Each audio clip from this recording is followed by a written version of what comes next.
These are the best games of E3 2021. This is Nerdist Now. We played, we saw, we conquered, because last week we brought you up close and personal to the biggest event in video gaming, E3 2021. After 4 days of live streams featuring dozens of publishers, hundreds of video games, and more excruciating puns from yours truly than I care to remember, the dust has settled and it's time to dole out our annual Best of E3 awards. Every year, Nerdists, leading video game scientists, experts, and editors gather together in our undersea laboratory where we psychically meld our minds to determine once and for all which video games reign supreme. Determined through rigorous criteria, these are the very best games that left us thinking about them long after I fell asleep on my computer taking notes about Loki Episode 2.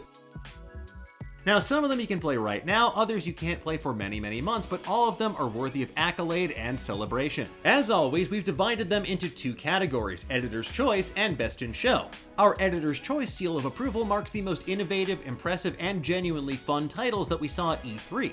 However, for that one game that rose above the crowd and the competition to stand on its own, we have our Best in Show award. And there were so many phenomenal games on display at this year's show that choosing was a deeply challenging, almost Sisyphean task. But unlike that jerk Sisyphus, we yeeted that rock uphill to make this difficult decision of which games we are most excited for after this year's E3. So with all of that said, here are the recipients of our Editor's Choice Awards.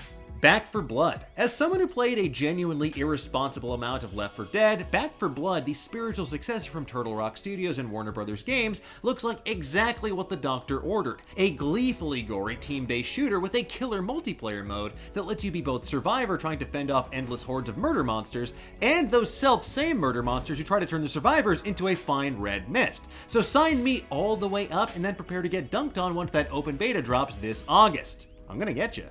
Starfield. It's Skyrim in space and Bethesda's first new IP in 25 years, so in the words of my esteemed colleague Michael Hyam over at GameSpot, say less.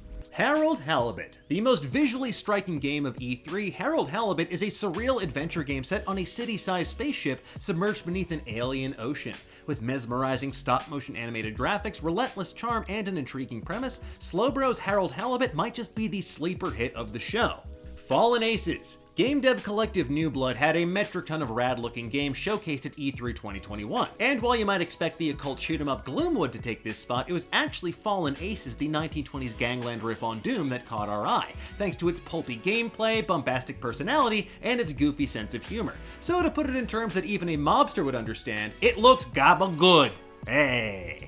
Auden Chronicle 100 Heroes. As a die-hard Suikoden fan, I backed the new game from its creators on Kickstarter as soon as their campaign went live. Auden Chronicle is a painstakingly crafted love letter to the genre its developers helped to define. It's a throwback to the JRPGs of yesteryear but with modern sensibilities. And while the base game with over 100 recruitable characters is not coming out until 2023, Auden Chronicle Rising, the action RPG town-building spin-off set in the same universe, is dropping next year, and that will immerse gamers even further in its lavish 2.5D world. The Legend of Zelda Breath of the Wild 2. Nintendo kept things understated for The Legend of Zelda's 35th anniversary, but not even series producer Eiji Aonuma's subtle delivery could restrain our excitement for the Breath of the Wild sequel. Our first look at the game since 2017 delivered a visual feast full of creepy backwards music, wild fodder for fan theories, and verticality to make a battle royale jealous. So here's hoping the game sticks to its 2022 release target and people finally stop debating whether weapon durability is good or bad. It's gonna be there, so just shut the up.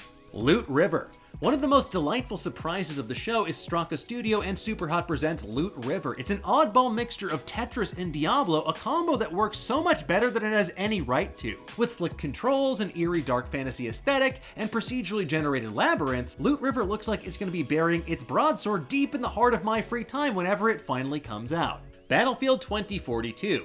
As a longtime Battlefield fan, I was eagerly anticipating the reveal of the series' latest entry for some large-scale vehicular combat, because there is nothing sweeter than ejecting from an aircraft, launching a bazooka at an enemy plane, then landing safely back in the pilot seat, so much so they actually included that moment in the cinematic trailer. Now, our first look at actual gameplay during the Xbox showcase not only lived up to the hype, it blew it to smithereens, so with that said, October 22nd cannot get here soon enough. Dark Deity. Fans of Fire Emblem games rejoice because there is a new strategy RPG in town to scratch that class-based tactical combat itch. With throwback anime-inspired pixel art, 54 playable classes, and a wound system that looks straight out of XCOM, the folks at Sword and Axe and Freedom Games delivered a fantasy epic with classic SRPG gameplay that I for one cannot wait to play. And last but certainly not least, in fact quite the opposite of least, is our best in show. That one game that bowled us over with a unique combination of gameplay mechanics, timeless design, and shock factor, Metroid Dread. A game nearly 2 decades in the making, Metroid Dread will conclude the saga of Samus Aran in a direct sequel to 2002's Metroid Fusion. Samus, infected by a deadly parasite, finds herself on the run from a relentless Lady Dimitrescu-style enemy, a robot dog known as Emmy, who wants nothing more than to turn you into a human Jackson Pollock painting.